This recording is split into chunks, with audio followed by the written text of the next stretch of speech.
Hello and welcome to Nirvana HQ. My name is Kenny, and today we are talking comic books. Superheroes are more popular now than ever before. We've got movies, TV shows, video games, they're everywhere. But people are still struggling to get into comic books themselves, and in particular, DC Comics. Now, I know that DC is a little bit hard to follow because they constantly reboot their continuity with every event going on now. And I mean, we've got 8 decades worth of stories. We've got like a dozen official Superman origin stories to choose from.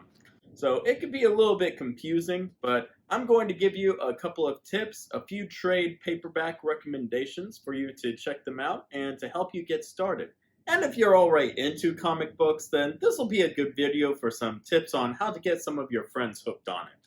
Now, first, let's start with a little bit of history. What does DC Comics stand for? And no, it does not stand for Washington, D.C. I legit thought that it did when I was a kid. I thought that they made all the comic books in Washington, and I just thought that they were very proud of that. Like, these are Washington-made DC superheroes! DC actually stands for Detective Comics. Now, that is where Batman debuted, but this was long before Batman ever came about, long before Superman, where they decided to change the name. In fact, if this had happened after Superman was created, I guarantee you they would have named it AC Comics or Superhuman Comics, Superman Comics, something like that.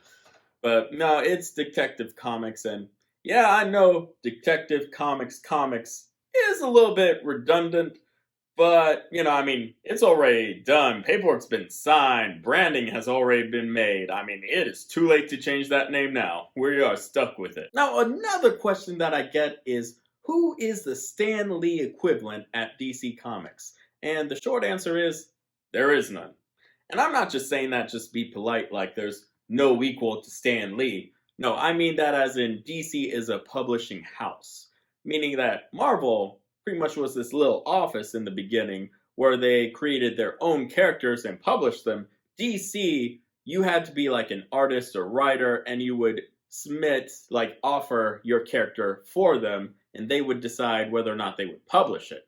That's why, a lot of their characters appeared in, Superman appeared in Action Comics first, Batman appeared in Detective Comics, they would put random characters in various titles that they were already producing, and if they were successful, they would get their own title. And that's also why you had various creators, like Batman was created by Bill Finger and Bob Kane. You had Superman, Joe Shuster and Jerry Siegel. If we're going by who created the most, it's a tough call because, especially in the beginning, they did not put their names on their creations. So I would have to say either Gardner Fox or Julius Schwartz, maybe.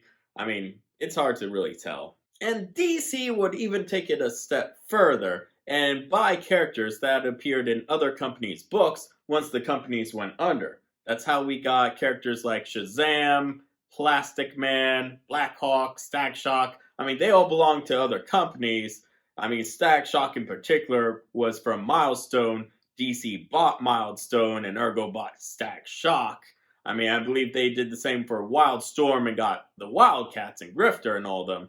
Now, before we begin, I just want to say, please, please, please support your local comic shop. They are hurting right now. And the only way that we can keep getting good comics, good stories, is if we keep comic book shops alive. Please, I know Amazon is your go-to, but try to find your local comic shop. Go to Comic Book Shop Locator. We'll put a link or something in the description below. Put in your zip code, find your local shop, and help them out. And if there are no comic book shops near you, you can always try one of those apps like Marvel Unlimited or DC DC Comics Infinite. And Comixology is always available too. You can try that. Anywho, let's get started. First up is Superman Secret Origin by Jeff Johns and Gary Frank. And I know you people probably already know all about Superman's origin. You know he's from Krypton. You've seen Smallville. You've seen Man of Steel. But I'm telling you, this is a great starting point. It's not just a Superman origin story, it's an origin story for the Legion of Superheroes, an origin story for the Parasite, for Metallo, for Lois Lane, for Lex Luthor. This pretty much is like exploring the origins of Superman's world and his cast of characters. But most important of all, it's an origin story for Metropolis itself. Metropolis is like its own character here. It's a place full of like depression, disease, like everybody's out to get one another. It's pretty much like suffers from that big city problem where it's dog eat dog world. And throughout the course of the series, towards the end, it has been redeemed completely. It's a city of hope, of wonder. People are kind to each other. And I just love that aspect of it. I love like seeing a story about hope. It's so easy to see like stories nowadays of just grim, gritty despair, revenge, violence. But, to find a book about hope is like very rare. And, props to Jeff Johns. He's my favorite writer, and this book is like one of the best that he's ever done. And Gary Frank, oh my God, Gary Frank, his artwork is phenomenal. He is like channeling the spirit of Christopher Reeve himself. And I mean, like, he's not doing a direct drawing of Christopher Reeve, but he captures the essence, the facial emotions, the charm of the original Superman movies. And it is just phenomenal. It's one of the best Superman stories ever made, and I honestly suggest that if you haven't read it, definitely give it a shot. Even if you feel like you are already familiar with Superman, it's still a great read for you. Next, we've got my favorite superhero. Hold up. Let me set the mood right. That's right. Beware my power, Green Lantern's light. We're talking Green Lantern Secret Origin with Jeff Johns and Ivan Reyes. And yes, it's another Jeff Johns book, but he's simply the best. Anywho, first of all, straight up, do not judge Green Lantern based off of that movie. You know the one. We pretend like it didn't happen. The books are so much better. I don't know what was going on with that film. They were just like using the cliff notes from the comics or something. But yeah, the books, definitely check those out. And let me tell you something. I love Hal Jordan. Ever since I was a kid, I've always wanted to be Hal Jordan. And I would sometimes even like go into my mom's room, steal some of her rings, and just run around the house going, pew, pew, pew, take that, Sinestro! Yeah, that's my little kid voice trying to be Green Lantern.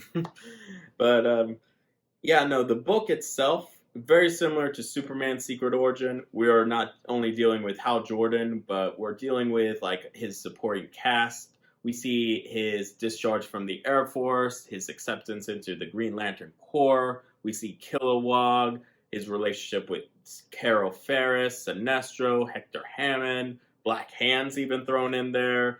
And the thing about this book is that it not only, showcases like the origins, but also teases some future events that Jeff Johns was in the middle of planning. It teases a lot about the Blackest Night series. So, I mean, I highly recommend this book. The artwork alone by Ivan Reyes, he reminds everybody like, hey, he's one of the best talented artists to ever work in this medium, and it's definitely worth the look into. So, my highest recommendations. Albeit I'm a little bit personal bias, but yeah, definitely check it out. Next is Justice League Year One. Now, Justice League has had its fair share of reboots, just like all the others.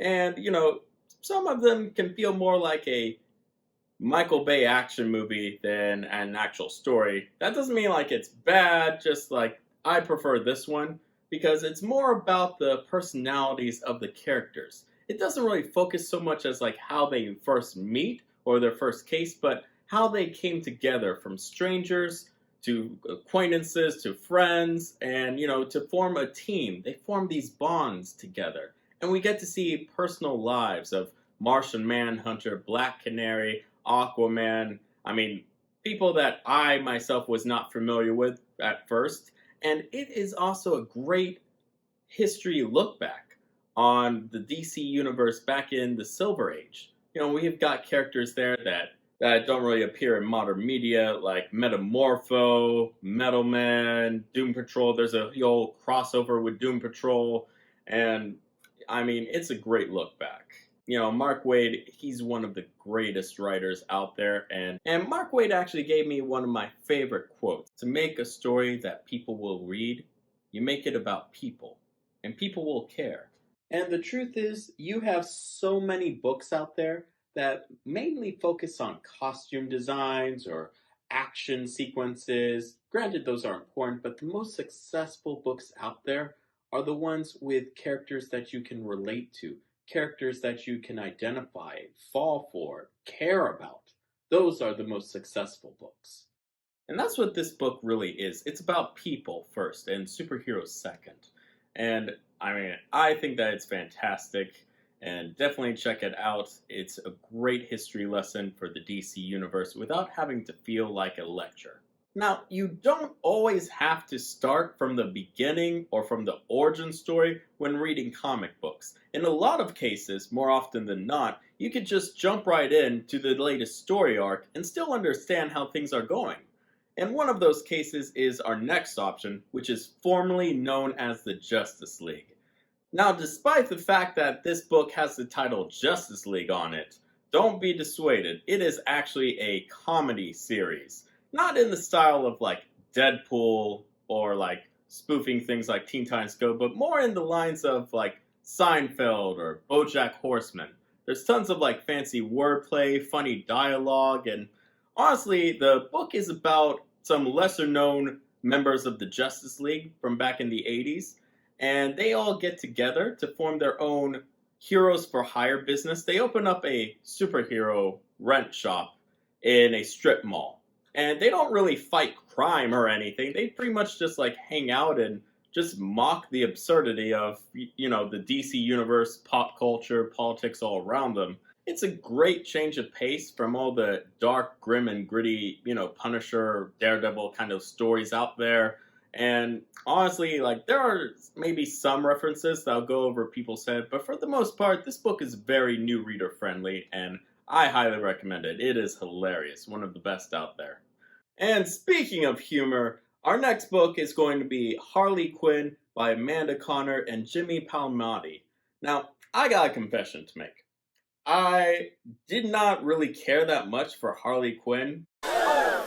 She just seemed too overexposed and just a Joker groupie.